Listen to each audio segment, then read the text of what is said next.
Right is reset. All right, we are started. Announcer, 25 years ago in the same galaxy as before, duh, Sith is about to hit the fan. Multiple star systems have left the Galactic Republic. Something, I missed it. Oh no, we're gonna ignore that happened. Leaving the extremely unqualified Chancellor Palpatine to try and keep the Senate under control.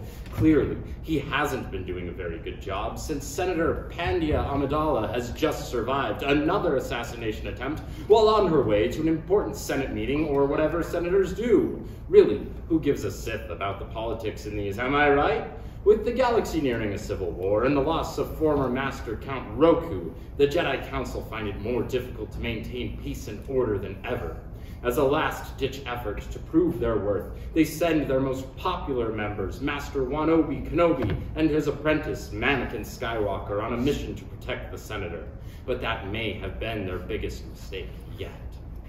Act 1, Scene 1, Wan-Obi and Mannequin wait in a glass elevator having a fun chat. An elevator tune version of the Cantina song plays.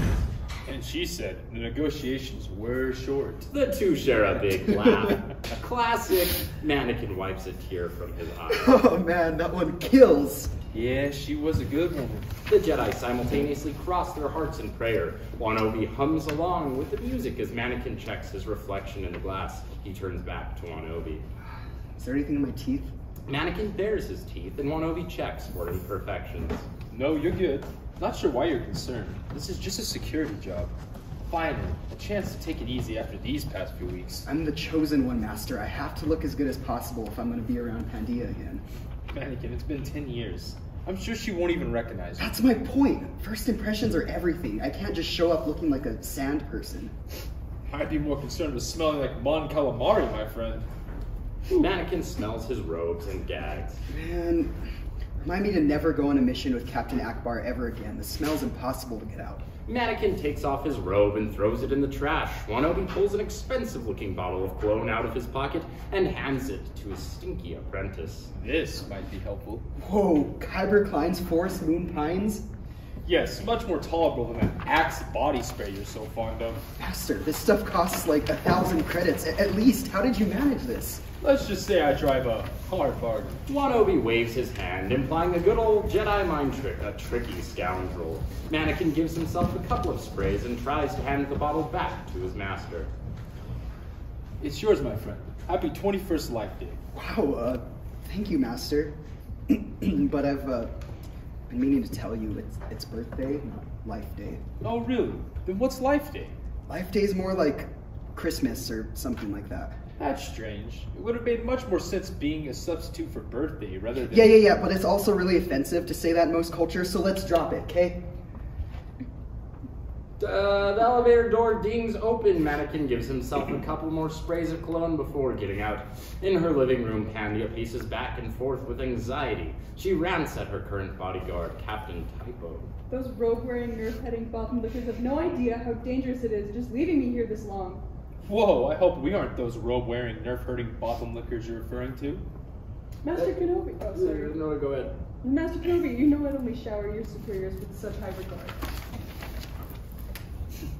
Then by all means, continue what you were saying. Pandia gives Wan-Obi a warm hug. It's good to see you again, Wan-Obi. It's good to see you too, old friend. And breathing as well. Barely. I like the beard, it reminds me of Qui-Gon. Yes, fortunately, Space Jesus is still in fashion over at the temple. Pandia finally notices Mannequin, who has been in a frozen state of shock ever since leaving the elevator, paralyzed by her beauty. Manny? Little Manny, is that you? My force, you've grown. Mannequin clears his throat. It's game time. More beautiful, you mean? No, I mean you've grown. No, not like, and not in a bad way though, because you're... Pandia giggles at Mannequin's awkward stuttering. Oh, Manny, you'll always be that funny boy from Tatooine. Thank you, it's Wan-Obi notices Apprentice completely fumbling and decides to step in. I think what Mannequin is trying to say is, it's lovely to see you again, Your Highness. It's good to see you too, Manny. Pandia gives Mannequin a warm hug. Mannequin thanks his master for the save. Wan-Obi gives Mannequin a thumbs up. Senator? Oh, where are my manners? Master Jedi, allow me to introduce you to Captain TYPO, my current bodyguard. The Jedi shake hands with TYPO. Hello there. It's a pleasure to meet you.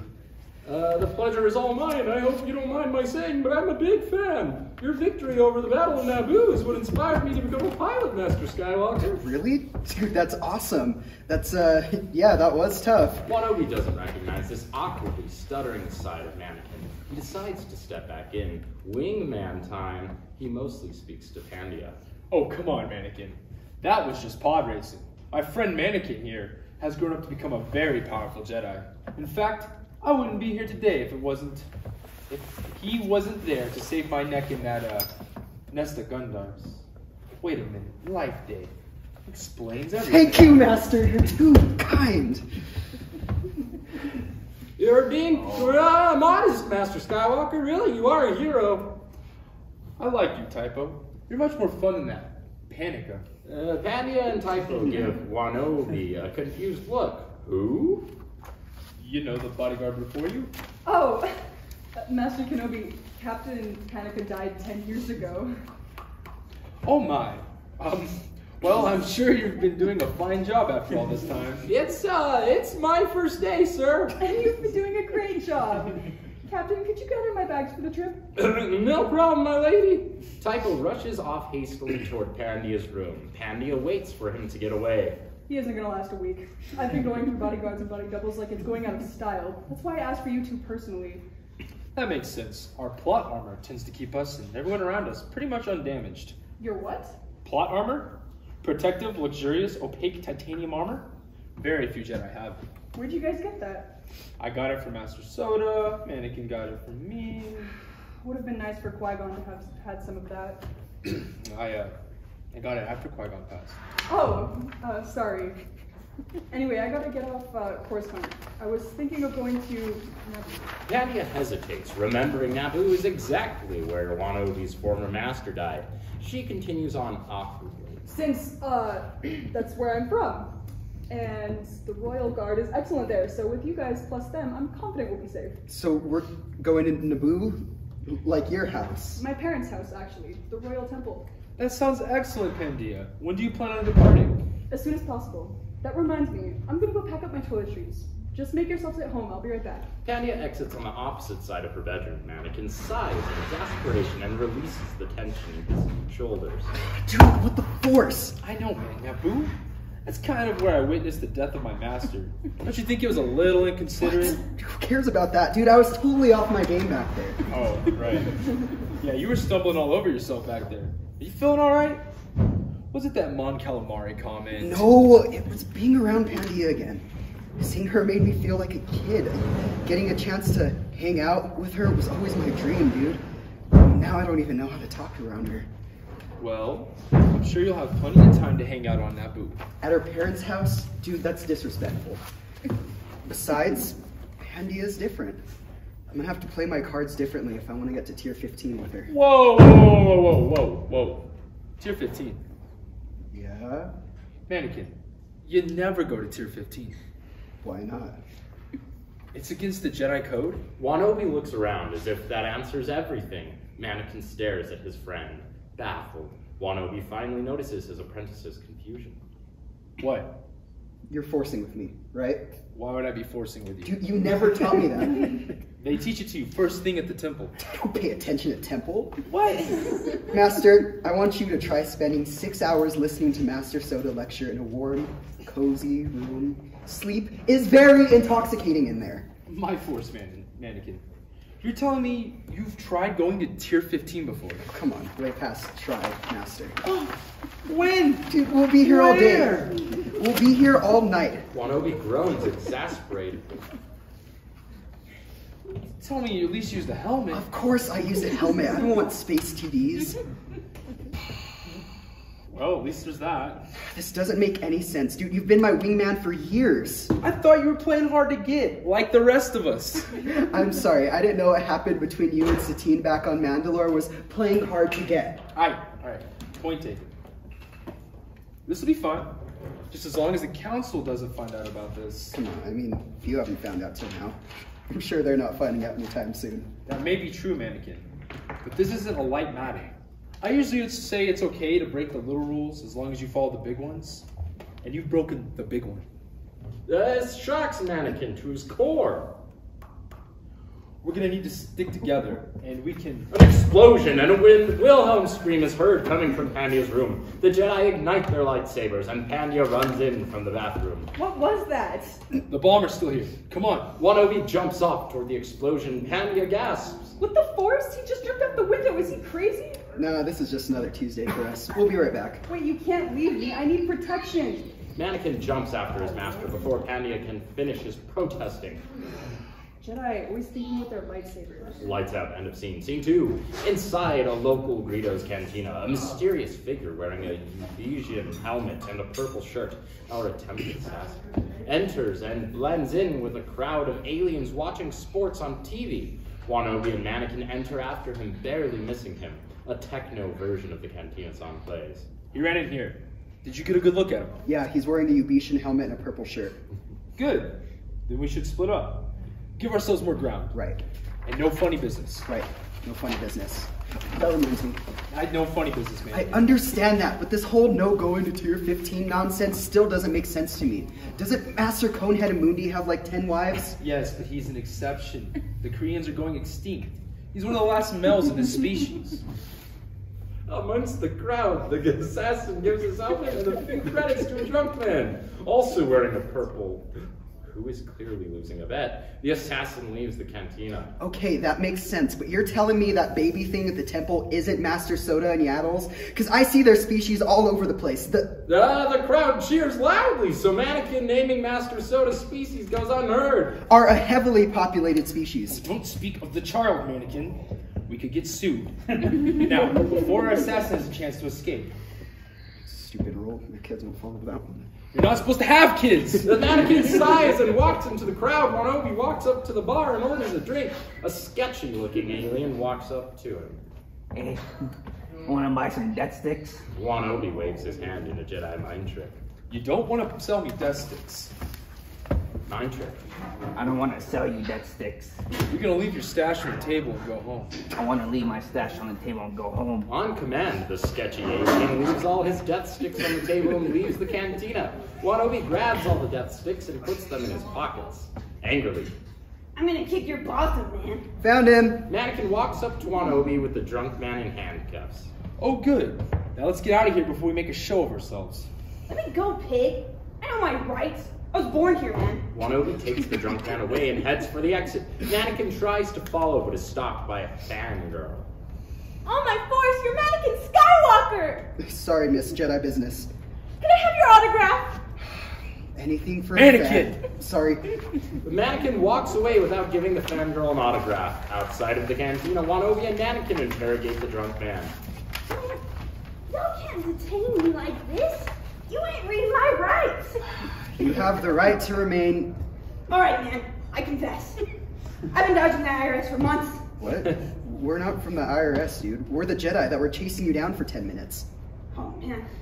Thank the Force. Wait, Jedi? I ain't been chased by no Jedi, man. I've been in the cantina all day. I was on the roof of your speeder. I saw your helmet. What? Man, some dude just gave me 100 credits if I wore this for him while he hit the jump. I've been betting on the wrong teams all day, man. I need as much credits as I can get. I'm honestly glad you pulled me out of there.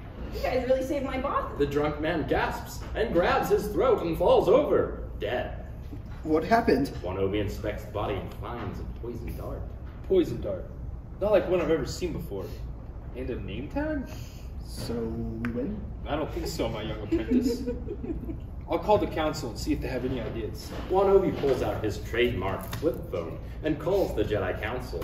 Master Mace Window answers the call. He sits between Master Soda, who's totally out of it, Master CON-HEDI MUNDI, who currently has a massive headache, and Chancellor Palpatine, who can't seem to figure out why his shoes feel weird. This is Master Mace Window. How goes everything, Master Kenobi? Well, Master Window. Hello, hello, Master Kenobi.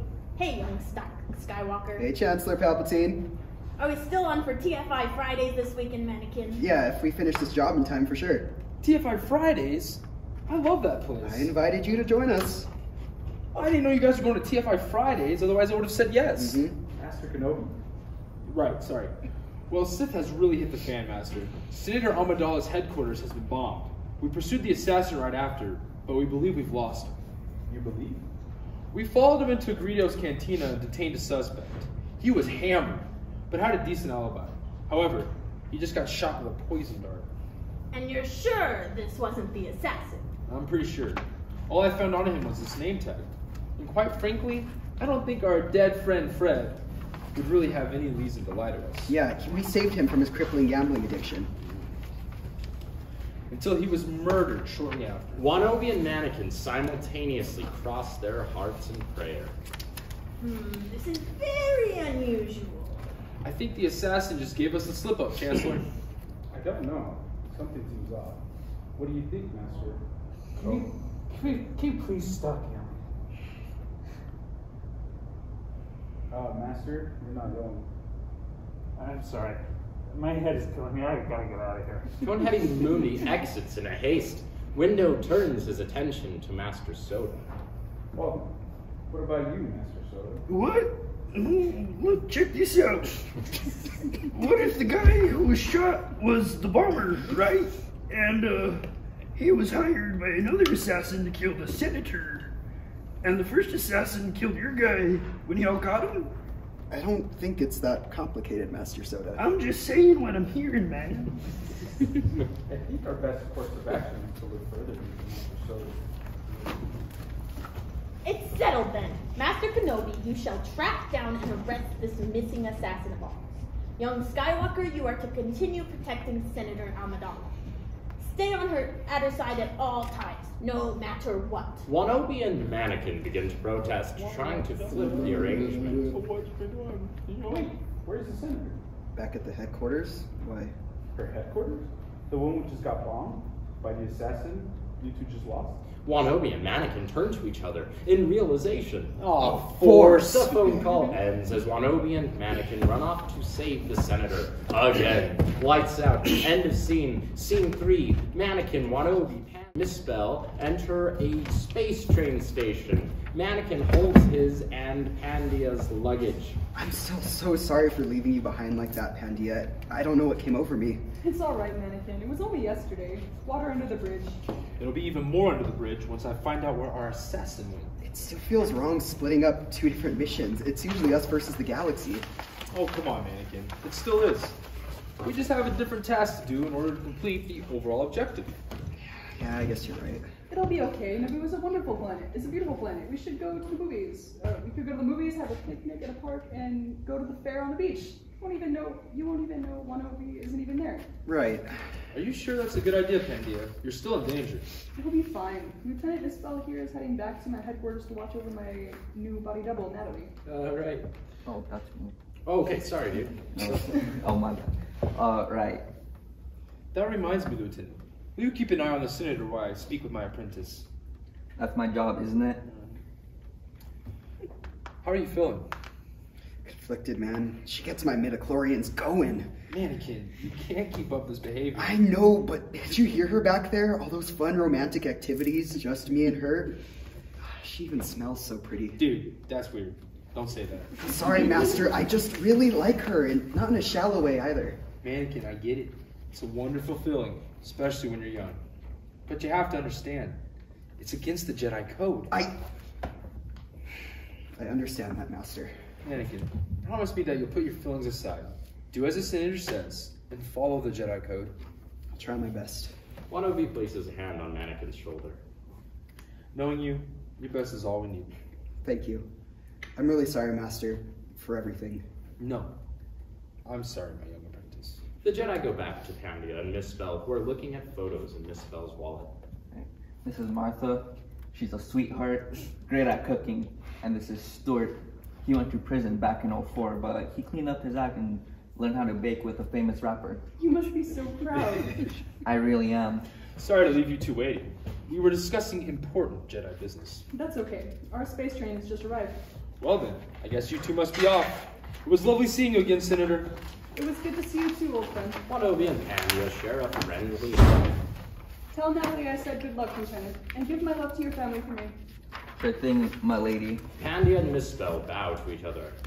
Be safe, Mannequin, and good luck. Text me if you need any advice. You too, Master. May the Force be with you. May the Force be with you. Mannequin and Wan-Obi do their secret handshake.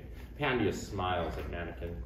Well, let the Force guide us, Master Jedi. Pandia lightly punches Mannequin in the shoulder and steps into the train. Mannequin turns to Wan-Obi. This is going to be harder than expected. Mannequin follows Pandia before the train door closes. Wan-Obi turns to Miss Bell and smiles awkwardly. Well then, I guess you're off to the Senator's headquarters. Are you kidding? I'm not risking my life for some body double. I'm going home to spend the weekend with my family.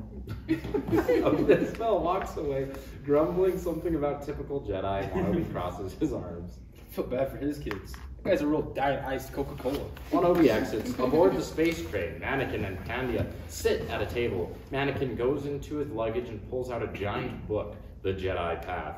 He flips it open and begins to read. Pandia takes a glance at the page Mannequin is reading. What you reading? It's the Jedi Code.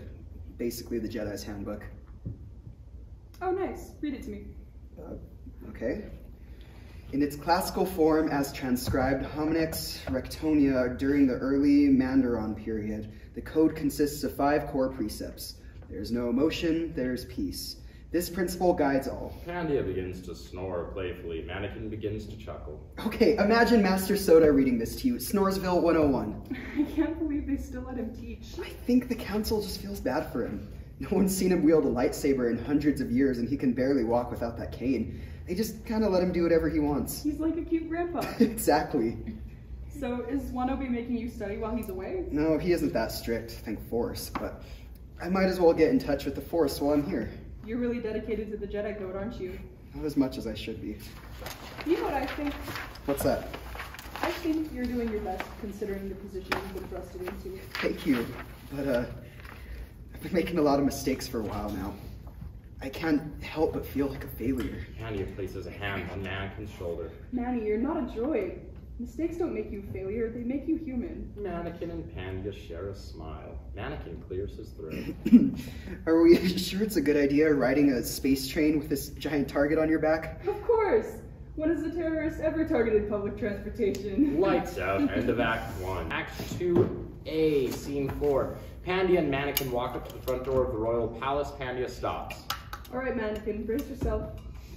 The Mannequin takes a deep breath and cracks his neck. Pandia walks in and takes her coat off and hangs it on the coat rack. Dad, Mom, I'm home. She's alive! King and Queen Amidala run in and begin to smother Pandia with hugs. Mannequin reaches for his lightsaber but is stopped by Pandia. Oh my Force, sweetie. We were so nervous. We should have a celebration in the streets. No, Dad, I'm still a high-risk target. We need to keep my visit a secret. That's fine. Our princess is alive. It's good to see you guys, too. Pandia removes herself from the hug. Dad, Mom, this is my bodyguard and close friend, Mannequin Skywalker. Ooh, close friend? Not like that, Mom. We've known each other for a long time. He's helped save Naboo from the Trade Federation. Wait, are you that young boy who blew up the control ship from the inside? Yeah, it was half an accident. Half an accident? Well, I wasn't really supposed to be piloting the speeder. It's a good ship, though. My friend Din has one. It was a total accident, though. Well, accidental or not, our planet owes you a debt of gratitude. Thank you, Your Highness. I'm not supposed to accept any type of currency. It's against the Jedi Code. Planet savior and a Jedi. I like you more and more, Master Skywalker. I'm actually still an apprentice, sir. And humble. You are going to make this galaxy a very safe place in your future, Master Skywalker. King Amidala goes to shake Mannequin's hand. Mannequin accepts and bows right after. Queen Amidala smothers Mannequin with a bear hug. Thank you so much for saving the princess's life, Master Jedi. We shall bake you a cake. That's not necessary, Your Majesty. Oh, hush now. Come on, Virgil. On my way, dear. King and Queen Amidala rush off into the kitchen to bake Mannequin his cake. You guys don't have servants for that? When my grandparents were on the throne, but we grew up with those guys. They're practically family. So you fired them? No.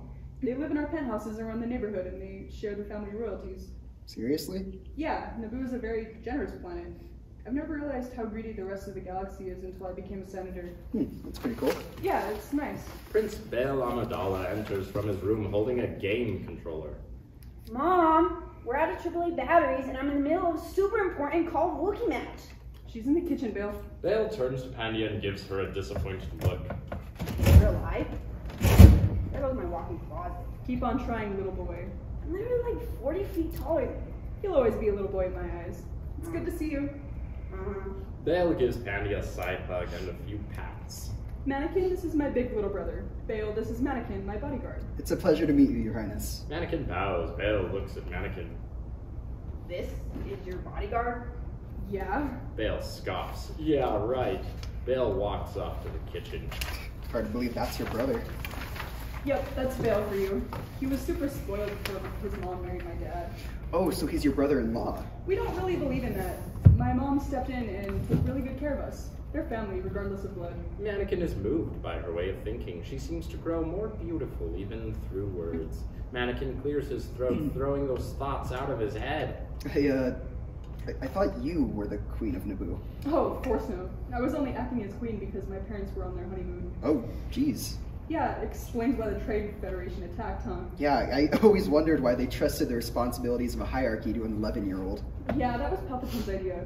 Force bless the guy, but he's kind of a buffoon. He doesn't even know how to put his shoes on right. He's a good guy, but truth be told, I've helped him tie his shoes on a multitude of occasions. Me too! Mannequin and Pandia share a laugh and sigh. Pandia clears her throat. You want to take a look around the palace? We have a view overlooking the fair on the beach. The beach? Yeah, I love the beach. All the rides and games, swimming in the clear oceans and drying off in the sand, building sandcastles, building the sand between your toes. I love sand and how it gets everywhere, don't you? Sand's pretty cool. Yeah. Lights out. End of scene. Scene 5. Wan-Obi enters Dex's bar and is met by an old 1950s style server droid, Sandy. Howdy, Shug. You want a table or a booth? I'll actually sit at the bar. I need to talk to an old friend. Sure thing, hun. Just holler at me if you need anything. Will do. Wan-Obi gives Sandy a few credits as a tip. Why, thank you, sir. Sandy walks off and chats with customers sitting at a booth. Wan-Obi sits at the bar next to the grill chef, who has 4 arms. Excuse me, sir. You're not the Dexter Jetster, are you? Dexter doesn't look up from his grill. His upper arms preps buns, while his lower half flips patties. I'm not signing autographs right now, buddy. Not even for a fan? If you need to order anything, ask the bot. I'm kind of busy. You can't relieve one of those arms just to sign a darn napkin. Listen, buddy. Dexter finally looks up from his grill and sees Wan-Obi giving him a Sith-eating grin. He lights up with excitement. Wan-Obi Kenobi, my boy. Why didn't you just introduce yourself? I nearly knocked your teeth in like you were about to steal the role of Genie in the Aladdin musical. I appreciate your restraint, old friend. Rush hour, I see. You know it. Today's Taco Tuesday. And the crew called in. Mark is recovering from a car accident. Carrie's on maternity leave, bless her soul. And Harrison just didn't feel like coming in today. Ah, yes, the classic trio. Always up to their antics. Would you like some help back there? Oh, Wan-Obi. I can't ask you to do that. I'll work for free. Then get your force-using boffin back here. Wan-Obi takes off his robe and replaces it with an apron hanging on the wall. He washes his hands, puts on some plastic gloves, and takes over prepping buns while Dexter rests his arms. So, to what do I owe the pleasure? Well, I actually have a question about a mission that I'm on. Ah, Jedi business? Why don't you check the old Jedi archives? I tried, but I can't stand that snotty librarian. So I came here. Plus, I hear you have the best Botham burgers and blue milkshakes in the galaxy. Well, I don't like to brag, but I've heard good things. Now, what can I do for you? I was recently in pursuit of an assassin, but they were killed by a poison dart. Wan-Obi removes a glove and pulls the poison dart out of his pocket. Dexter inspects the poison dart while Wan-Obi hands orders to Sandy. Oh yeah, I know these markings. This dart here is Kaminoan. You won't find your assassin. Oh, you want to find your assassin? Check Camino. Camino? Yep, it's where I bought the bot. Best 4,000 credits I ever spent. I can draw you a map. Thank you so much, Dex. I knew you were the right guy to go to. It's my pleasure, old friend. By the way, where's Mannequin? Has he become a Jedi? Not yet. Wan-Obi accidentally drops the plate, but stops it from hitting the ground using the Force. Sorry about that, Sandy. No harm, no foul, Chug. Mannequin is good. He's currently on a security job, and he still has a bit more training to do before he becomes a knight. I see. What else is on your mind, son? I can tell it's more than just this weird assassin stuff. You know me so well, Dext. I recently came to the realization that my apprentice has broken one of the biggest Jedi rules. Ah, he's found his way around the outer rim, huh? Dexter gives a big laugh. Yes. How did you know? I remember a certain someone's master coming to me for the same advice a long time ago. What? Master Qui-Gon told you about Mandalore? Oh, yeah. And his master ROKU for him way back in the day. You never told me that. Well, most parents don't want their kids to know about their sketchy pasts. I'll bet you got millions of stories you haven't told your apprentice. No, I pretty much tell Mannequin everything. You mean you told him about Satine? Well, I've always told him that as more of a bit, but yeah, I told him about it. Well, no wonder he went. You've inspired the lad. Exactly. If the council finds out about Mannequin, how is it going to reflect on me? Wan-Obi, are you proud of your Padawan? Of course I am. Then you have nothing to worry about. But what if we both get kicked out of the Jedi Order? That would never happen. But you want to know the difference between you and other Jedi, Wan-Obi? I failed to teach my Padawan the fundamental rules of our order. Besides that, look at what you're doing now. You help people in other ways, in ways other Jedi overlook, son. Wan-Obi looks around at the satisfied customers and Sandy counting her tips. You're a good man, Wan-Obi, and an even better Jedi. If Mannequin has you as a master, I think the galaxy's in safe hands.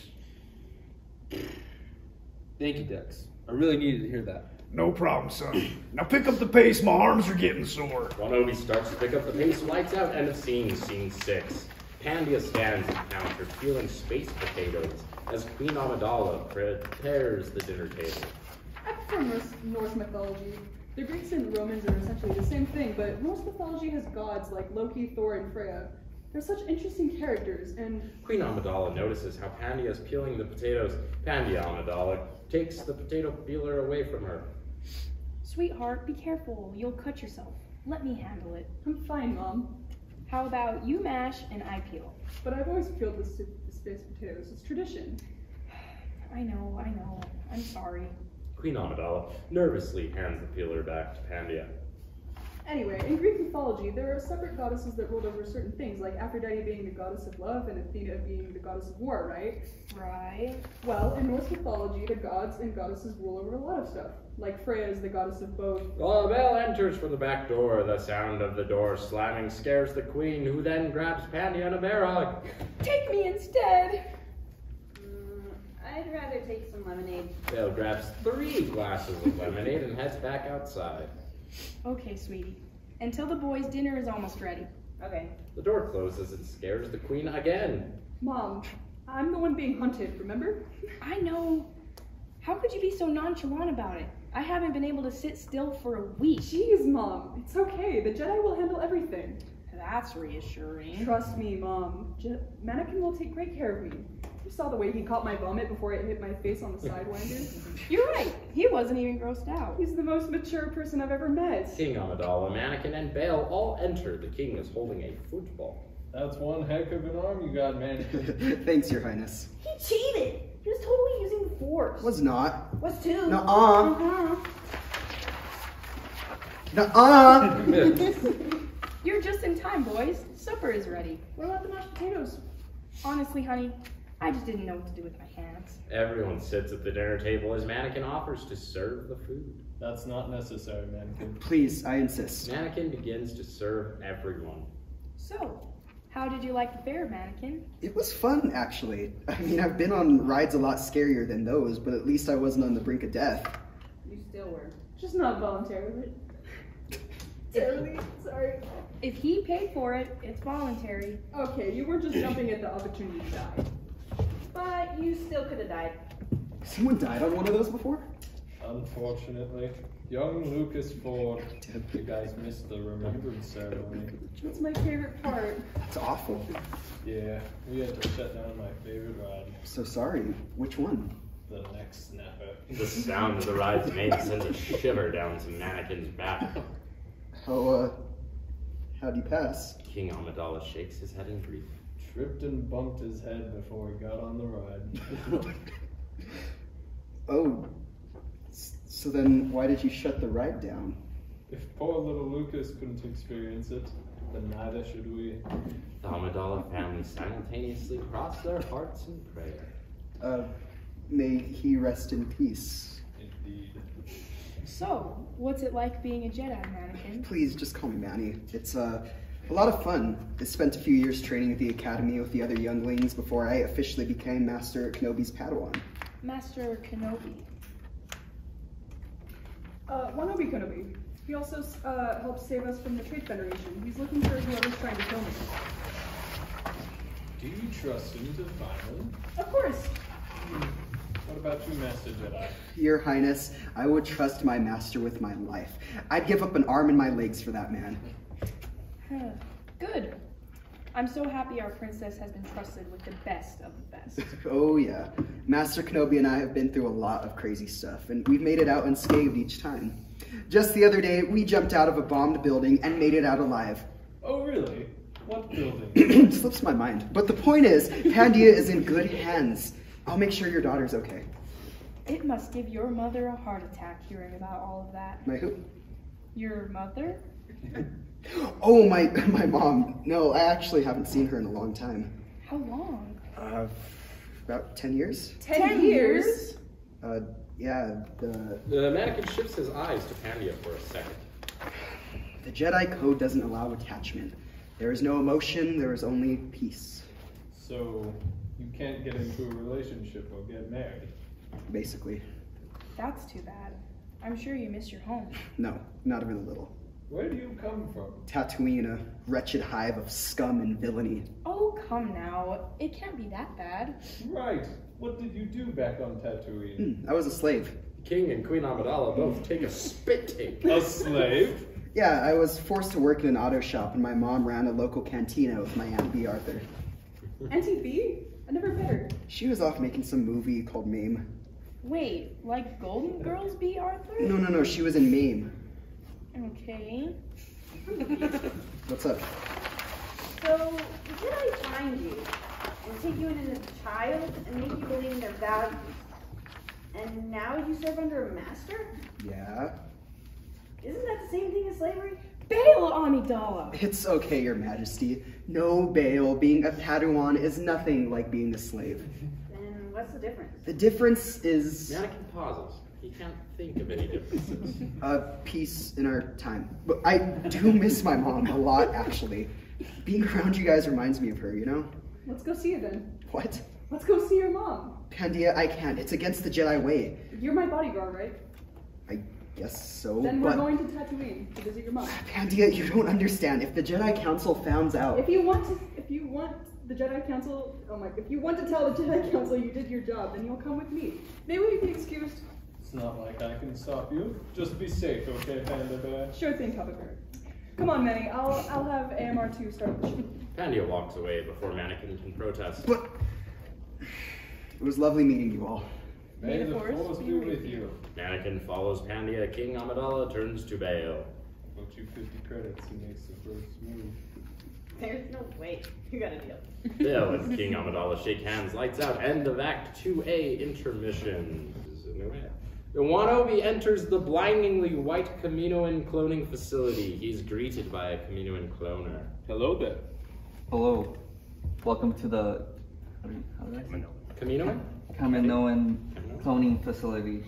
Available for all of your cloning needs. I'm contractually obligated to remind you. Our facility will only clone subjects who have consented to it. We're still recovering from that lawsuit a couple of years back. How may I help you, Mr. Kenobi. Master Wan-Obi Kenobi. It's a pleasure to meet you. Master Kenobi? A Jedi? Last time I checked, yes. Finally, man, I was seriously thinking you guys were dodging our calls. Oh, really? Yeah, when your Master Sifo Diaz made the order for your army, I warned him about the price tag, told me something about credit, and ran off. Master Sifo Diaz made an order for a clone army. How long ago was that? About 10 years ago. I can't tell you how relieved I am to see you. We've done an excellent job improving our craft within these past 10 years. Would you like to see? Oh yeah, why not? The cloner leads Wan-Obi upstage. They peer over. My force, what a sight to behold. Millions of clones. Oh, look at that one. And that one. That one looks goofy. Yes, but we're proud of them. Either way, so you like what you see? It's pretty awesome. But in the spirit of fairness, I'm not familiar with this order for a clone army. I've arrived on a separate matter. Oh, really? So you're not here to pay us for the army? I mean, I will on behalf of the Jedi Council, but this is a very serious matter. Wan-Obi goes into his pocket and pulls out the poison dart. The cloner inspects the dart. Oh yeah, this is one of ours. We made it for our current donor, Ringo FETT. He's a very good man. I'd be glad to introduce you. That would be great, thank you. It's no problem, especially for a Jedi. Rango, you've got a visitor. Be right there. Wrecker, Hunter, off the table. Rex, put that down. Cody, don't make me go over there. Rango FETT enters, pulling out candy wrappers out of his Mandalorian helmet. Wan-Obi lights up at the sight of Rango. Sorry about that, sir. Just trying to wrangle up these blasted kids. I'm Rango FETT. Pleasure to be in your presence. Believe me, the pleasure is mine. My name is Master Wan-Obi Kenobi. I hope you don't mind my asking, but are you a Mandalorian? What gives it away? Was born and raised, even served in the Mandalorian War. No way, me too. Ah, I knew I recognized you through that beard. You helped protect Duchess Satine. That's right. Well, it's an honor to meet you again, Master Jedi. Wan-Obi and Rango bow, then cross their arms over their chest. This is the way. That's a pretty bad bottom jetpack you got there. Oh yeah. It doubles as a rocket launcher. One of a kind. And check out my wrist. Does it make you chilly? Yeah, it's pretty fresh if I do say so myself. Okay. Well, not for long. That right there is a flamethrower. It extends up to 5 feet. Incinerates victims in seconds. And I got these sick knee blasters. A whole bunch of stuff. Then you might be familiar with this. Wan-Obi pulls the poison dart out of his pocket and shows it to Rango. Hey, would you look at that? My MacGuffin. MacGuffin? Yeah, mini arsenic containing gadget used for fatal injection needle. The news bums out Wan-Obi. He doesn't want to arrest this cool dude. A force, really? Yep, it's a gift to my son for his first hunt. Boba T. Boba T walks in, wearing identical armor to Rango. What's up, Dad? Look at what this Jedi brought home for you. My MacGuffin, awesome! You're a bounty hunter. Still training. Yesterday, he was hunting a gambler with a big debt. Isn't that right, son? Of course, yeah, and I got him good. Boba T high-fives Rango. What do you say, Boba T? Thank you, Master Jedi. You're welcome, young one. Wan-Obi bows to Boba T. Boba T begins to mess with the poison dart on a table. So you're training your son in the way of Mandalore? Yes, sir. Boba T here has taken up the family business since I'm training all these little monsters for your army. Those kids are our army? Right now they're kids. The clones have a sped-up aging process. They'll be middle-aged within a year, and then they get old and tired after 2 or 3. Oh, like Tommy Thompson. Exactly. That's great, Rango. Is young Boba T a clone as well? No. This one's a spawn of my loins. You can't let a non-Mandalorian don this bad Bothan armor, am I right, son? You know it! Rango and Boba T high-five. Yeah. You must be proud. I'm proud of all my sons. All 21 of those boys in there, and the thousands of others I'm sure the cloners showed you before calling me in. You got any kids, Master Kenobi? An apprentice, actually. But I raised him like a son.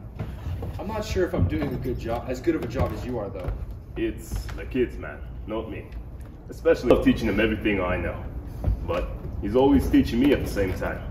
Having a kid really is a blessing, isn't it? It is, even if they make mistakes. Especially when they make mistakes. That's when they need to know that you care the most. The sound of glass breaking is heard. Excuse me, Master Kenobi. 99, you nerf-header, get your buffet over here! Don't you run away from me, young man! Rango runs off, following the sound of more breaking the glass. Wan-Obi smiles at Boba Tea. Well, it was a pleasure to meet you, Boba Tea. You look like my friend Corky. Who? Corky. He's my friend from Mandalore Elementary School. Rango, it was a pleasure meeting you. I'll have the council contact you about the payment details. Wan-Obi runs out into the storm before Boba Tea can further explain the similarities between Wan-Obi and his friend Corky. Outside, Wan-Obi pulls out his flip phone and calls the Jedi Council. Behind Wan-Obi, just out of sight, the assassin watches him, waiting for his chance to strike. Master Window answers. He's joined by Master Soda. Master Kenobi, have you found our assassin? No, I don't think so. I found a bounty hunter who killed our gambler, but it turns out that But it turns out that was his target. Plus, he's like 11. There are 11 assassins? No, Master. The bounty hunter I met is 11 years old. Oh, man. You gotta be more specific. Sorry. Also, the child and his father are Mandalorian. Their helmets don't match the one of the assassin. Maybe they just switched helmets. That's not the way, Master. The Mandalorians are all about the way. Wan-Obi crosses his arms over his chest. Okay. So what's the news? Well, I'm on Camino here, where we seem to be producing a clone army for the Republic. What's going on with that? What? Oh, right. Cancer. Cancer Palpatine, that's what it is. It's cancer. Chancellor Violentine asked us to send Master Sifo Dyas and ROKU to check them out. That was crazy. That was a crazy week. I totally forgot about that. That was a crazy week. So you guys actually approved an army? No, we just asked them to check it out, see what they're capable of. Well, they're capable of a lot. They've spent the last 10 years producing thousands of soldiers. They've been calling you? We haven't heard anything. Our calls go straight to the library. Of course. That librarian is impossible. The point is, there is an army here at the Republic's disposal. That's cool. For free? No. Oh, that's not cool. Just leave them on red. Master, I just met with them. Then ask them to verify the order. Master, I just left. Force Janet Wan-Obi, you fumbled the bag. I'm sorry, Master Soda. What is the council going to do? Well, we aren't going to pay for them, that's for sure. Master Window, they've worked tirelessly for 10 years. Their entire factory is going into debt. He's right, Master Window. We have to pay them if we're going to use their army. What? Yeah, man, that's straight up unethical. Yes, I understand that, but Master, having an army prepared for war goes against everything that we stand for. We're keepers of the peace. Peace. What do you think we should do then, Master Kenobi? Well, I figured we'd just pay them for all their hard work, but ultimately reject the army, maintaining our status as peacekeepers. Laugh at Wan-Obi's ridiculous suggestion. And just throw the credits away? Yeah, man, I thought you were smart or something. Wan-Obi waits with embarrassment for the Jedi to finish their laughter. But seriously, we're not doing that. Yeah, that's dumb. Besides, wouldn't peacekeeping be a lot easier if a bunch of guys with guns standing behind us? That sounds more like ruling with fear than keeping the peace. You say potato, we say potato. Master, I don't really think this is a good idea. The assassin has had enough of this political nonsense. He tries to grab Wan-Obi, who drops his phone, ending the call prematurely. Wan-Obi headbutts the assassin, causing him to let go. Wan-Obi activates his lightsaber. Hello there. I assume you're the assassin I've been looking for. You're coming with me, Jedi. On the contrary, my friend. I've spent a long time looking for you. You're under arrest for committing treason against the Republic. The assassin pulls out a Z4 baton. You think you're the first Jedi I've killed? You think that's the first time I heard that line? Wan-Obi and the assassin have a lightsaber battle, with Wan-Obi clearly being superior in this aspect. Wan-Obi locks blades with the assassin and comes very close to the assassin's neck. The assassin thinks hastily and reaches into his pocket. Pocket sand! The assassin throws sand in Wan-Obi's eyes. Wan-Obi yells and drops his lightsaber. The assassin kicks the lightsaber away. Works every time. How is that not turned to mud yet? The assassin pats his thigh pocket. Thermal pockets. Now, this is your last chance. We can do this the easy way, or we can do this the hard way. Oh, come on, man. That was cheesy, even for you. Wan-Obi manages to knock the Z4 baton out of the assassin's hand. They then get into an old-fashioned fist fight. They throw in a few kicks until Wan-Obi pushes the assassin away using the Force. Wan-Obi pulls his lightsaber back to his hand. Unknown assassin, you are under arrest for committing treason against the Republic. You have the right to remain silent. Wait a minute, man. You can't arrest me without knowing my name. I'm reading your rights. Yeah, that's fine. But you can't just call me unknown assassin. You know how demeaning that is. Huh. Well, I guess I understand that. What's your name? The assassin pulls a business card out of his pocket. Here's my card. Wan-Obi takes a closer look at the business card, but is hit with a cloud of sleeping gas from the assassin's wrist. Wan-Obi begins to lose his balance. That's some good shit. Wan-Obi falls over, knocked out. The assassin rises and laughs menacingly. You Jedi will never beat that gloved shitto! The assassin, now gloved shitto, drags Wan-Obi's body away. Lights out. End of scene. Scene 8. Aboard Pandia's personal ship, Mannequin and Pandia are having lunch together. And so she said the negotiations were short. The two share a big laugh. Classic. Pandia accidentally drops half of her pear, but Mannequin is able to catch it with the Force. He moves it over to Pandia's fork. Why thank you, Master Jedi? My pleasure, Your Highness. Pandia takes a bite of her slice. Mannequin struggles to cut his fruit with his fork and a butter knife. Okay, seriously, why are we using utensils to eat fruit? It's how you're supposed to eat it? With all due respect, Pandia, it's not. Then how would you do it then, man? Mannequin picks up the pear and takes a bite. That's just barbaric. Arriving at destination in 5 minutes. Oh, jeez, we're actually doing this. I know.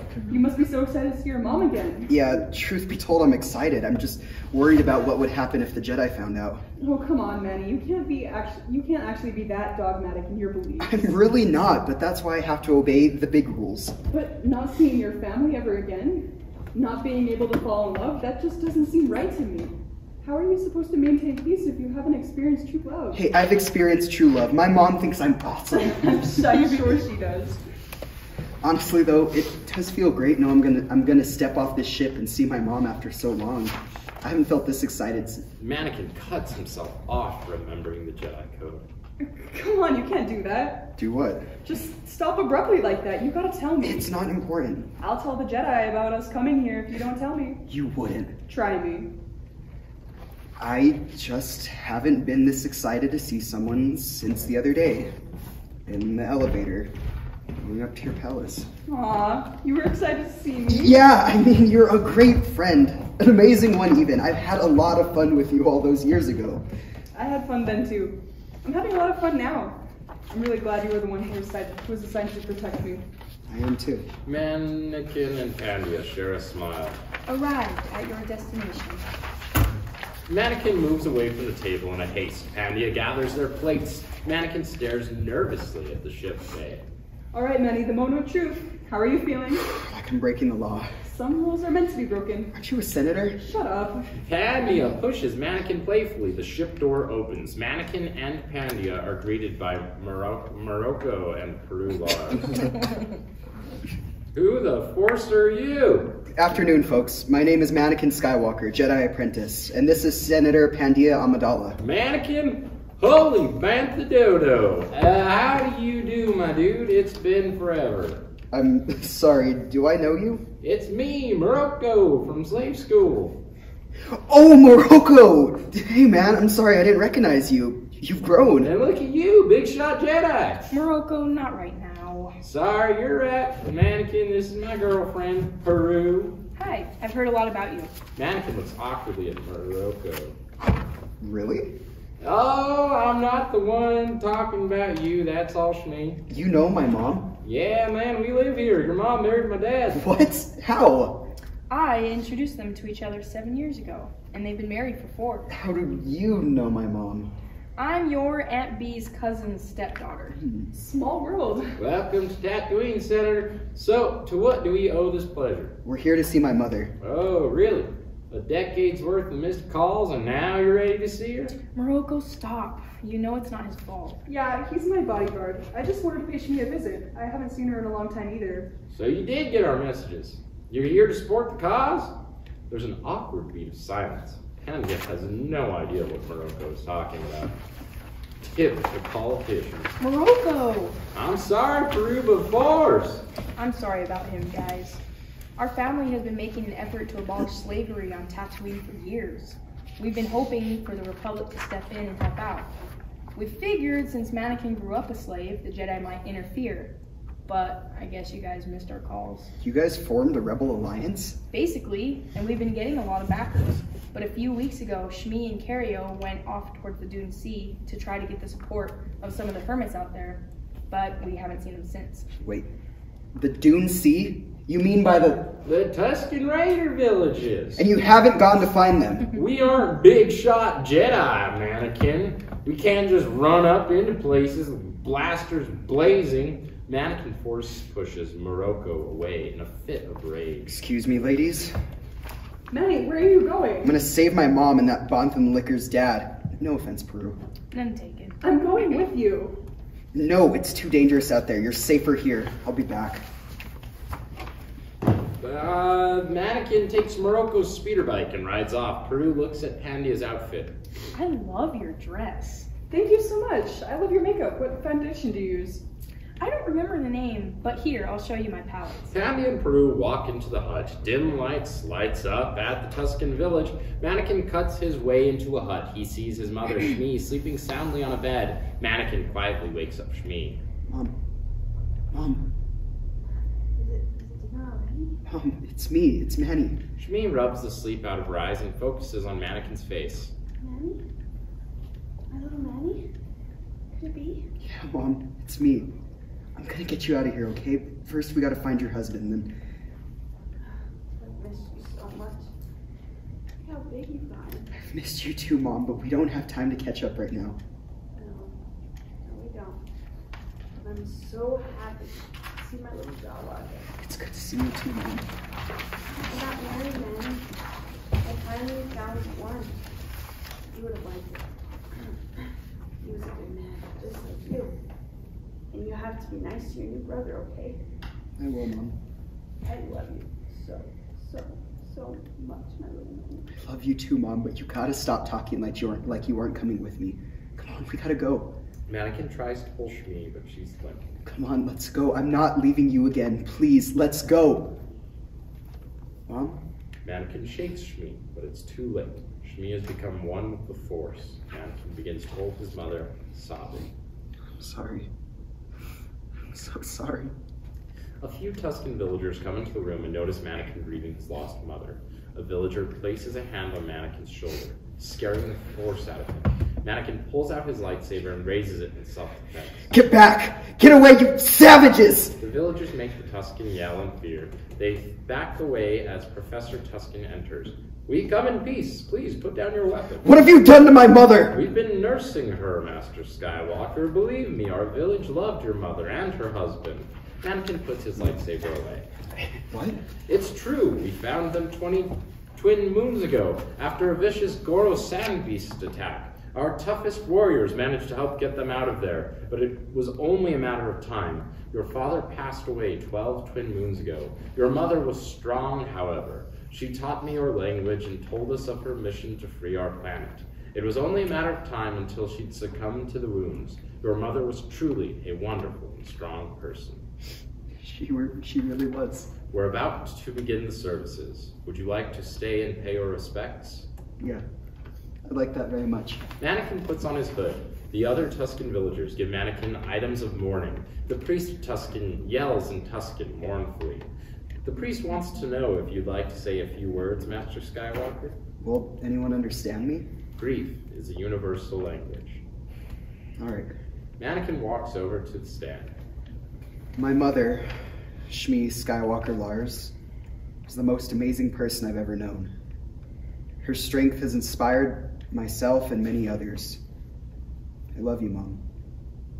I'm so sorry I didn't come and see you sooner. I really wish I could have made you proud. You have made her proud, Mannequin. You're what kept her alive. Mannequin goes back to cell. Thank you, sir. Please, if you'd excuse me, I need to go to the restroom. Mannequin makes his way toward the bathroom, but his dragging robe knocks over a lantern, causing a fire to spread. Oh, Force! Wait right here, I'll get a bucket. Mannequin rushes off to get water. The Tusken villagers begin to panic. One grabs a broom and fans the flame, causing the broom to catch fire. The villager drops the broom, which causes more decoration to catch fire. Mannequin runs in with a bucket. What happened? Now we need the firefighters. Professor Tusken repeats the order to the village, who all then run into the fire and start punching them. Not like that! No! No! No! Lights up at the log, so Morocco, Peru, and Pandia are sharing a conversation over a cup of blue milk. I just think they're perfect for each other. I agree. I'm just saying. I think Karen got a bad rap for no reason. I stopped Karen after Michael left. Mannequin runs in, hyperventilating and dirty from the smoke. Pandia runs to his side. Manny, are you okay? Did you find them? They're gone. I'm sorry, Morocco. They're all gone. No. How? Koro sand beast. That's not all. They had these Tusken friends, and I killed them. What? It was an accident. I dropped a torch and they started punching the flames, but they're dead. I can't believe all those men are dead. No! Not just the men, but the women and the children too! Mannequin breaks into a harsh sob. Pandia, Peru, and Morocco all hold Mannequin in a hug. It's okay, Manny. You tried your best. Exactly. You're still a hero, Mannequin. Mannequin's sobs are interrupted when his phone begins to ring. Hello? Yeah, oh no. Force, I'm on it. Mannequin hangs up the phone. Wan-Obi's in trouble, we gotta go. Mannequin and Pandia run off to go save Wan-Obi. Morocco and Peru sit on the floor awkwardly. Force and politics, man. Lights out, end of scene. Scene 9. In a Geonosian office, Wan-Obi wakes up, sitting in a chair, with a cup of coffee and a donut waiting for him on a desk. Wan-Obi looks around, confused. He is startled when Count ROKU enters the office. His lightsaber, but it's missing. I apologize if you're reaching for your lightsaber. As is custom, you're meant to leave all weapons at the door when entering a political office. Unless you're on no offense. Count ROKU laughs, Sesame Street. You kidnapped me. On the contrary, my friend, I've saved you. What? Who are you? Where am I? When did I get here? Why am I here? Calm down, my friend. You're in my main office. Glove Shido is off on another bounty. You arrived a few hours ago, and I am Count ROKU. I was hoping to have a discussion with you. ROKU. Master ROKU. Formally, my new title is Count. Like Count Chocula? Yes, but more official than fictional. I must say, Master Kenobi, it is a pleasure to finally make your acquaintance. Qui-Gon spoke very highly. Same here. I've heard a plethora of legends of the great Master ROKU. Oh, I tried to stay modest about it. I never did get to tell you. I never did get a chance to tell you. But I'm sorry for your loss, Wan-Obi. Thank you. I'm sorry too. Thank you. Now, Mr. Shido tells me he found you in the middle of an argument with the council over an army. He heard that. He says you weren't being very silent about it. Yeah, I guess I wasn't. You know it. Besides the death of Qui-Gon, the army is why I chose to lead the Jedi Order. Really? That's right. The council sent Master Sifo-Dyas and I to see what they're capable of. But I protested. I told them the mission was blasphemous, but they insisted nonetheless, even Master Sifo-Dyas. I said the same thing. Master Windu even suggested not paying the facility for their decades of worth of work. Oh, he's always been a cheapskate. Well, at least they aren't going to accept the army. I'm pretty sure they are. Really? Yeah. They just need the approval of Chancellor Palpatine. Oh, no. That guy can't even put his shoes on right. How did he become the Chancellor of the whole Republic? That might actually be mighty Qui-Gon's fault. Oh well, everybody makes mistakes. At least you're not on the council. They're the wisest of us, but I don't know if they want what's best for the people anymore. Oh, don't say that. Of course they do. That power has just blinded them to what the people truly need. And now they stand under the mercy of a fool. How the mighty fall. We're on the brink of war, and maintaining peace is the last thing on their minds. You sound as disillusioned as I had once been, my friend. Have you ever considered leaving the Order and pursuing another path? Once. On Mandalore? How did you... Yes, after the time I had spent with Satine. The Jedi are fools for cutting off the simple pleasures of life. One of the most natural and formative emotions, just severed. Qui-Gon told me it's so we aren't distracted from the mission. Ah, but what's the point of a mission when the leaders don't understand the objective? Wan-Obi thinks about that comment. Maybe Count ROKU has a point. Wan-Obi shakes his head. So you're into politics now? Yes, I'm actually in the process of forming a rebel alliance against the Republic. A rebel alliance? Not the kind of rebels you're thinking of. We don't plan on going into the Jedi Temple and bombing it or something like that. We plan on signing a petition that demands change. I was hoping to have a fellow master join me and prove without a reasonable doubt how corrupt the system has become. You want me to join you? Yes, Wan-Obi. Qui-Gon was like a son to me. When I look at you, I feel as if I see him. And now you see the truth. Join me, Wan-Obi, and together we can change the galaxy. What about Mannequin? Oh, he can join us too. He is the chosen one, is he not? Yeah, we think so. Then he is meant to bring balance to the Force. With his help, maybe we can make the Jedi see the error of their ways. Bring balance. Wan-Obi contemplates heavily. He takes a deep sigh. I'll do it. I'll join your rebel alliance. My boy, this is wonderful. I knew it was a good idea making Glup Shido spare your life. Right, yeah. Wait a minute, Glup Shido? The assassin? That assassin works for you? We have traded business in the past.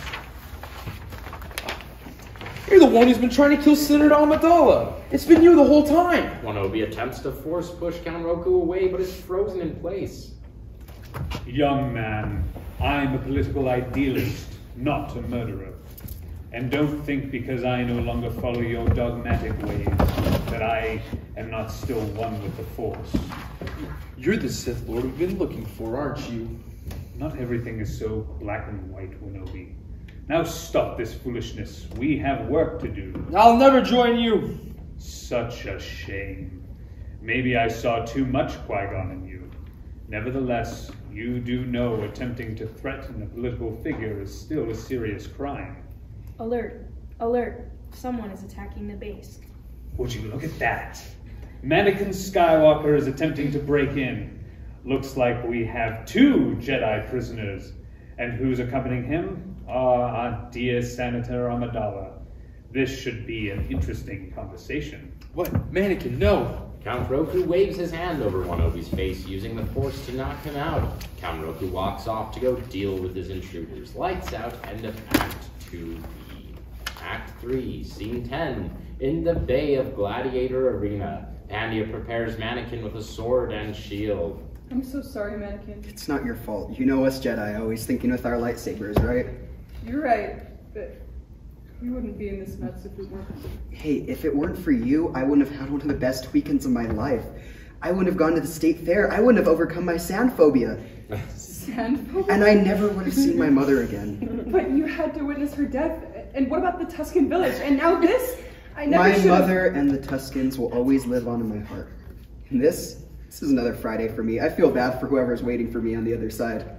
Pandia chuckles at Mannequin's confidence, much to his relief. You don't regret protecting me? Not even for a second. I've been waiting for these past few days my entire life. So have I. Mannequin? Yeah? If we die today, I want you to know I love you, Mannequin Skywalker. I know. Mannequin and Pandia embrace each other. The guards separate the new couple and pull them their separate ways. Mannequin is led to the arena where he is finally reunited with the last person he expected to see, Wan-Obi, who is also fitted with a sword and shield. Wan-Obi? Wan-Obi turns and finally notices his apprentice and lights up with delight. Mannequin! The master and apprentice hug each other. Master, it's so good to see you. It's good to see you too, my friend. Is the Senator okay? I'm not sure. The guards just separated us. Have you found the assassin? I've found a lot more than just the assassin.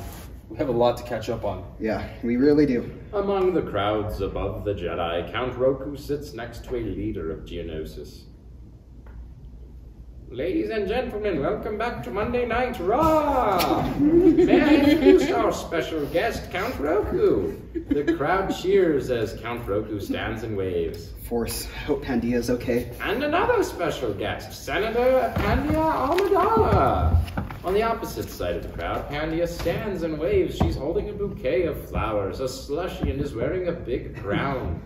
She seems to be on top of things. And now, give it up for the fan favorite. If you love him too much, he'll eat your head off. Pray for mercy from the one, the only, C. Frohen. A giant praying mantis on the opposite side of the arena. The monster's roar is similar to the laugh of Seth Rogen.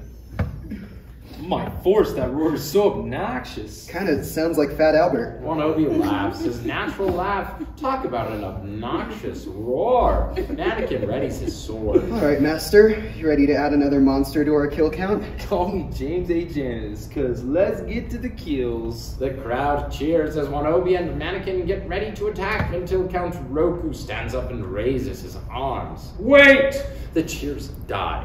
Everyone turns their attention to Count ROKU. This is in no way fair. How? Two fully trained Jedi versus one helpless Sephiroth.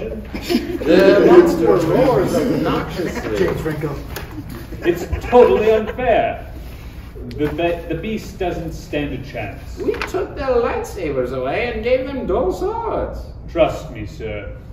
Jedi don't need a lightsaber to be deadly to a non-Force user. We've been waiting a week for this, ROKU. The audience is hungry for some bloodshed. Am I right, guys? The crowd cheers in agreement. But you don't want them to kill your fan favorite, right? Look at that thing. It looks so expensive. The monster roars again. Then what do you suggest we do instead, Count? All right, show of hands. How many of us have seen a duel between two Jedi before? Count ROKU is the only one to raise his hand, being a former Jedi. Then it looks like we have ourselves a ripe opportunity waiting to be milked. I say the Jedi fight each other. The crowd cheers in agreement. It is settled then, guards! Take Seth Rowan back to the stables. The guards lead the monster away.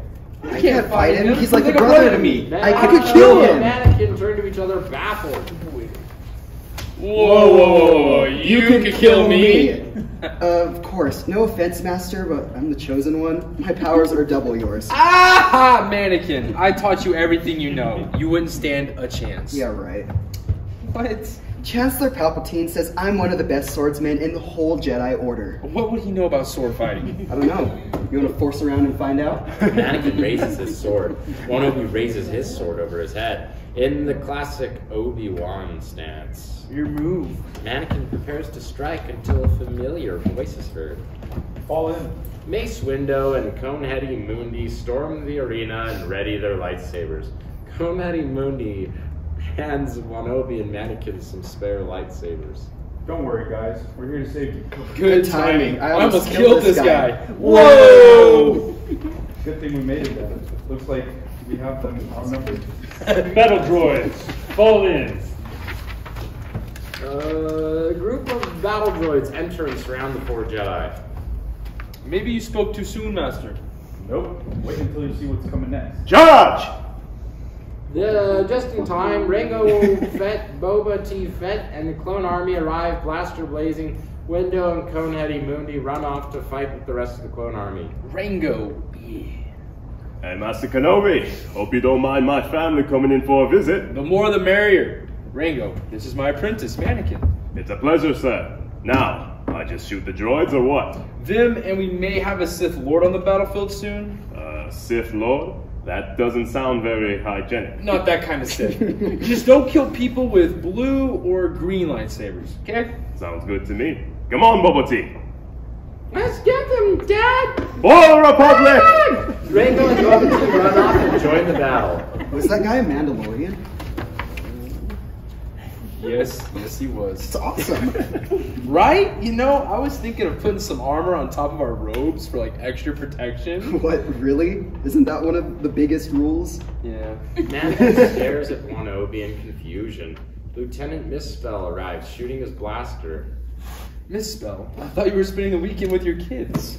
I was, but when we saw you guys being advertised as gladiators on TV, something came over me. Something incredibly heroic, and Pandia asked you to come save us, didn't she?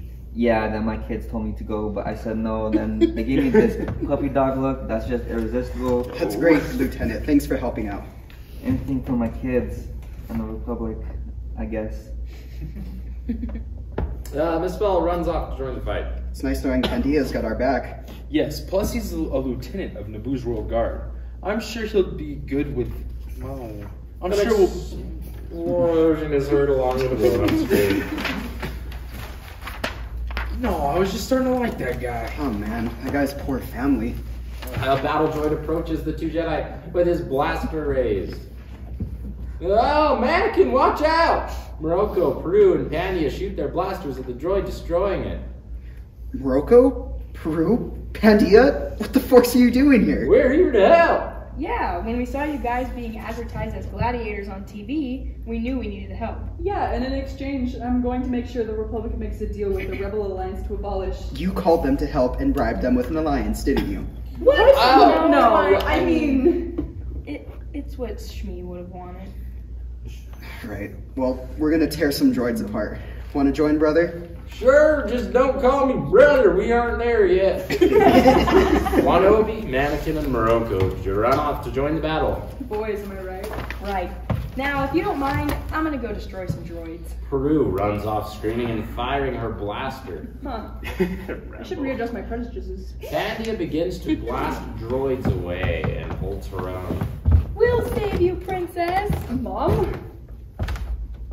King and Queen Amidala and Belle run in blasters blazing. Guys, I didn't call you here. Well, when we saw your boyfriend being advertised, Mom forced us to come see. Oh, sorry. Mom forced us to come save you. Aw, you guys are the best. Pandia and her family hug. An explosion is heard, and Glup Shido enters, wiping the dust off his shoulder. Glup Shido notices the family hug.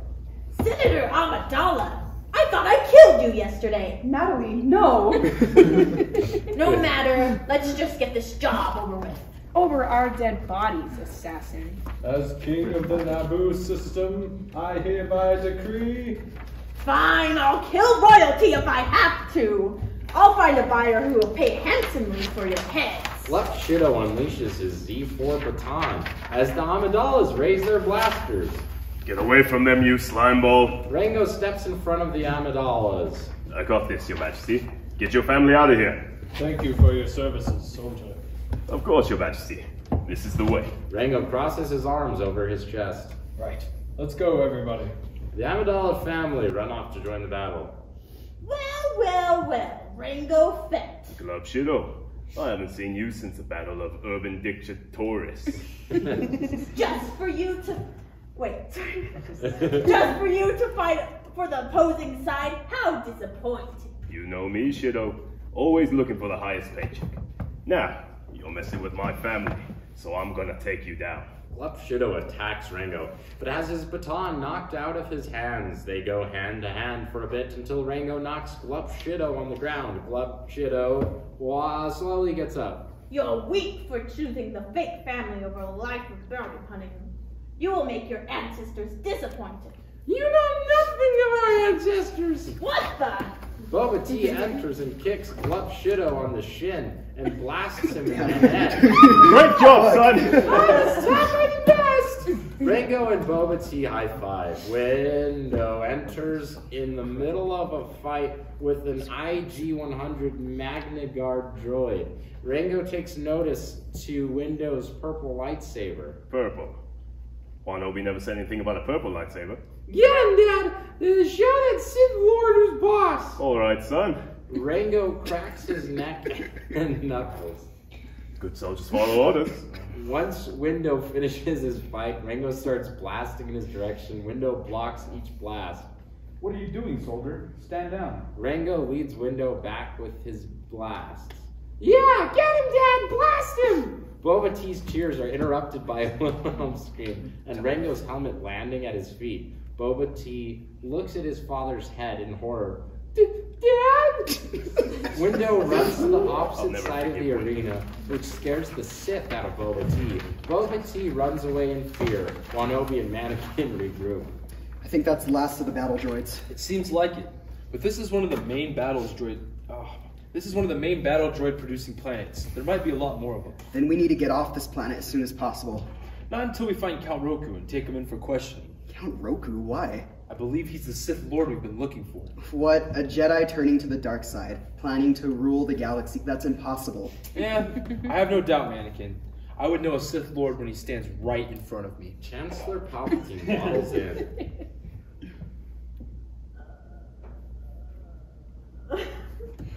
Mannequin Skywalker, Obi-Wan Kenobi, you're both alive! Hey, Chancellor Palpatine. Hello there, Chancellor. It's good to see you.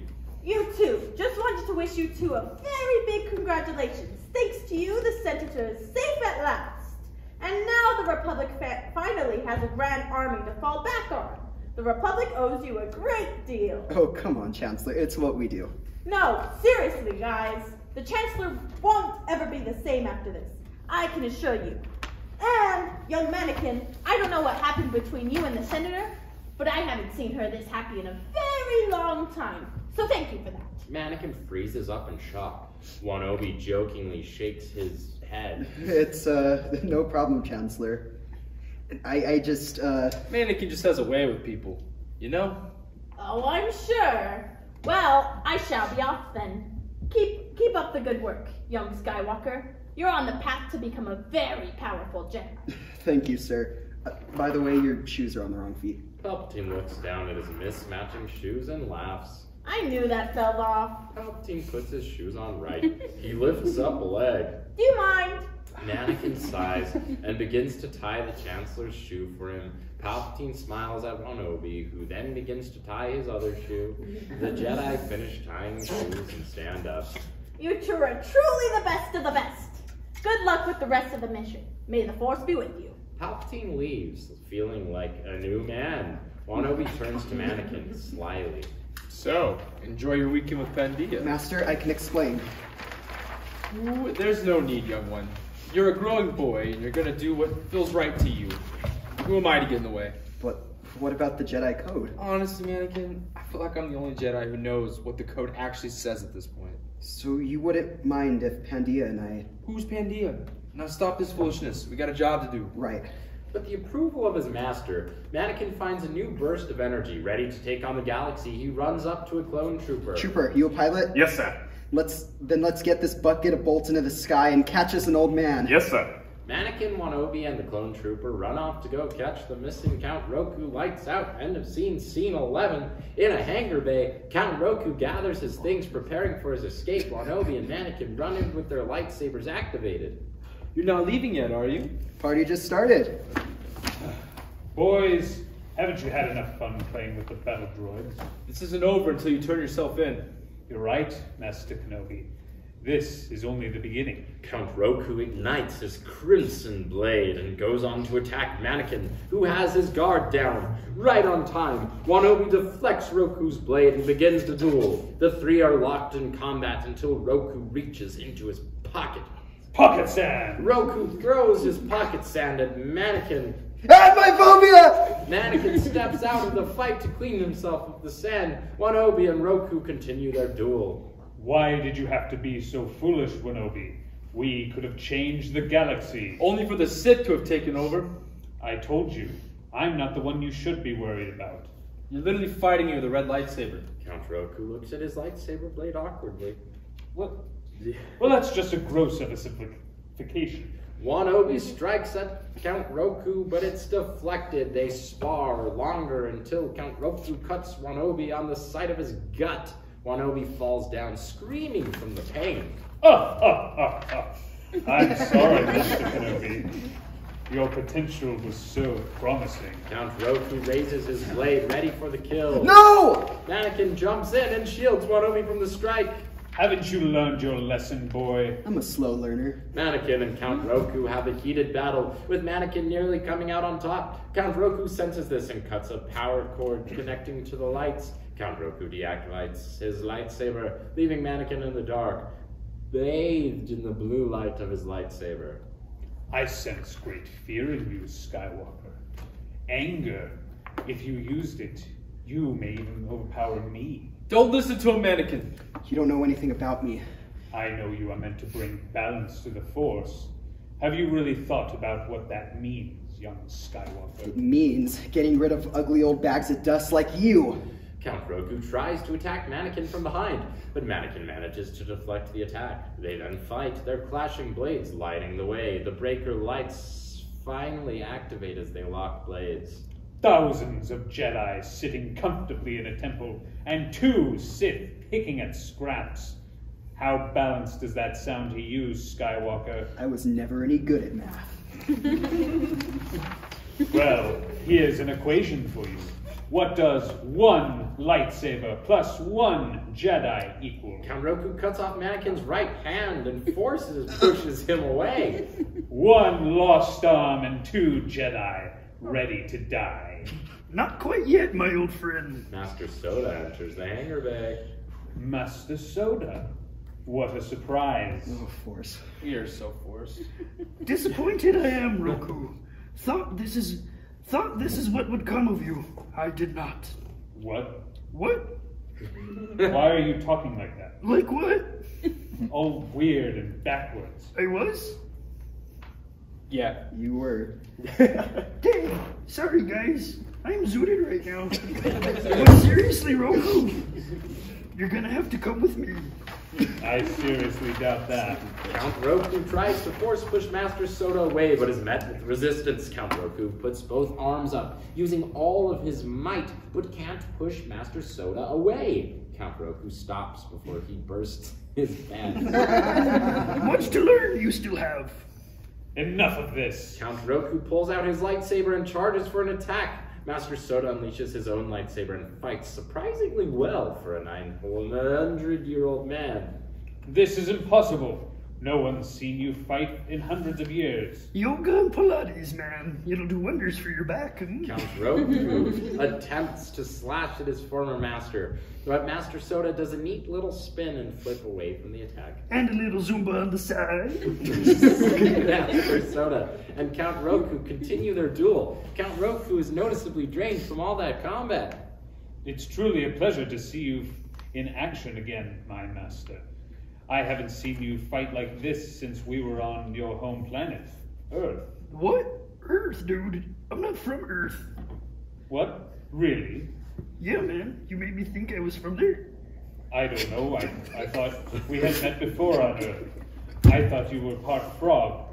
You, dude, no. I eat frogs. My planet is... With Master Soda distracted, Count Roku then uses the Force to pull a giant pillar down on top of Wan-Obi and Mannequin. Master Soda manages to catch the pillar right before it crushes the 2 Jedi.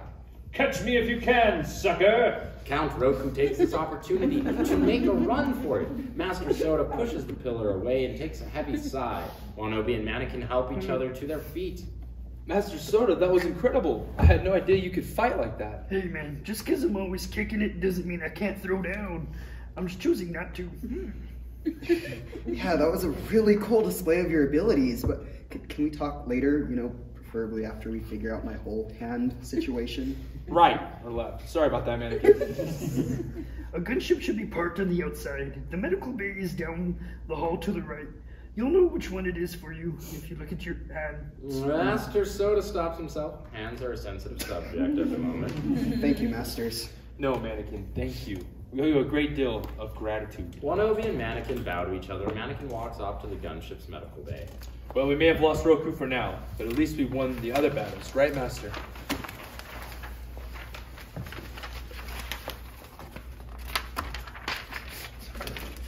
Victory? No, Master Kenobi. This was no victory. Begun, the Clone Wars have. Lights out. End of scene. Scene 12. Count ROKU approaches a mysterious hooded figure sitting on a spinning chair, the Dark Lord of the Sith. Darth Tyrannus, you've survived. Good. Yes, Master. And everything has gone according to your plan. The Republic is now responsible for the army that will cause their demise. Spotlight on Coruscant. The Jedi Council, Palpatine, and BOBA stand in front of the clone troopers. What a wonderful army. I'm sure there won't be any severe consequences to this decision at all. Could you please stop yelling? Are you sure you don't want to lead your brothers into battle as general? No, dude, they all look exactly like my dad, who I literally saw him murdered right in front of me. Besides, I'm 11. I guess you're right. Once a bounty hunter, always a bounty hunter. That's not what I said at all. Your shoes are on the wrong foot, by the way. Spotlight off. Master Kenobi. Master Kenobi and young Skywalker are disillusioned. Kenobi almost broke, but I failed to manipulate him. But it will be a matter of time until one of them snaps and joins us. Spotlight on Naboo. Bail, King and Queen Amidala, Morocco, Peru, AMR2, and C3PU are all in attendance at Mannequin and Pandia's wedding. Wan-Obi acts as the wedding officiant. Oh, that's Manuel. Pandia, I've loved you from the minute I laid eyes on you, all those years ago in the Watto's auto shop. Little did I know the Force would bring us together like this. Think the Force, right? I love your smile and your beautiful hair, and man, you even smell so pretty. Everyone except Wan-Obi Oz thinking the comment was cute. I promise to love and protect you, forever and always. Mannequin, I remember the first time we met on Tatooine, and the first thing you said to me, "Are you an angel?" That was the moment I knew you were the most wizard slave on the planet. In all seriousness, hanging out with you then made the unbearable pressure of running a hierarchy for a week way less heavy. I've been searching for that feeling ever since, and now that I found it, I promise to never let you go. Everyone awes. Queen Amidala dries her tears as King Amidala wraps his arm around her and Bail scrolls through his phone. Peru rests her head on Morocco's shoulder. Wan-Obi clears his throat. Do you, Mannequin Skywalker, Jedi Knight, take Senator Pandia Amidala to be your lawfully wedded bride, to love and to hold in sickness and in health? I do. And do you, Senator Pandia Amidala, take Mannequin Skywalker? I do, of course I do. Then, by the power vested in me, by the Force, I now pronounce you man and wife. Mannequin and Pandia embrace as their families cheer for their love. What a beautiful ceremony. Yeah, I'm sure this marriage will be a great idea for the galaxy with no repercussions whatsoever. Spotlight off. All this, and the Jedi still have no idea you are the one truly pulling the strings. Your goal to rule the galaxy will undoubtedly go exactly as planned. The Dark Lord begins to laugh, menacingly. He spins his chair around to reveal his face. It's not the Sith Lord we are accustomed to seeing. We sent some deep doo-doo now. Darth and Count ROKU laugh, knowing their plans to rule the galaxy have officially begun. Yay! Guys, pretty good. 1 hour, 33 minutes, and 47 seconds. That's real tight. That's good. That's how long you want it. It's tight.